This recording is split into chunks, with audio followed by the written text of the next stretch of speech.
మహిళా సాధికారత ఆనాటి సామాజిక పరిస్థితుల్ని మనకి ఇందాక మీరు చెప్పినట్టుగా చాలా మన ఎమోషన్స్ దగ్గరగా ఉండేలాగా కళ్ళగట్టినట్టు చేయించారు. అలాగే మాలతి ధైర్యం, మేధస్సు భారతీయ మహిళ తాలూకు ఆత్మగౌరవానికి ఒక ప్రతీక.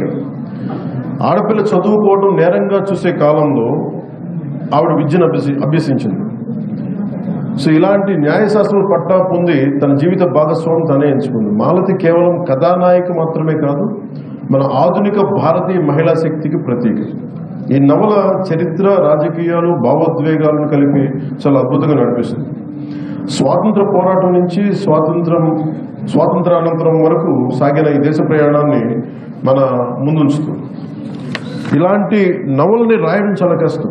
కానీ దీంట్లో మీకు జిడ్డు కృష్ణమూర్తి గారి క్యారెక్టర్స్ వస్తాయి.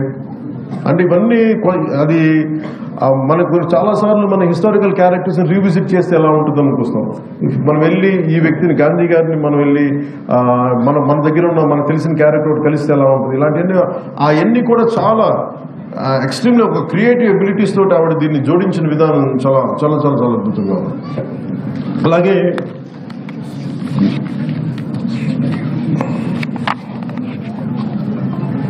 మనకి సంబంధించి ఇలాంటి పుస్తకాల ద్వారా ముఖ్యంగా ఒక జనసేన పార్టీ లీడర్గా కావచ్చు, మీకు ఇష్టమైన వ్యక్తిగా కావచ్చు, లేదా ఒక సగటు దేశ పౌరుడిగా కావచ్చు, నాకు నేను పూజించేది దుర్గాదేవి. అలాంటి దుర్గాదేవి తాలూకు శక్తిగా నేను ప్రతి ఒక్క మహిళని చూస్తాను.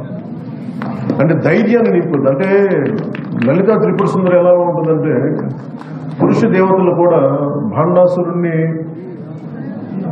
ఎవరు చంపలేకపోతున్నాము అంటే అందరూ కూడా, త్రిమూర్తులు కూడా, పరమేశ్వరుడు కూడా ఒకలో రక్షించగలరు. అది లలితా త్రిపుర సుందరి.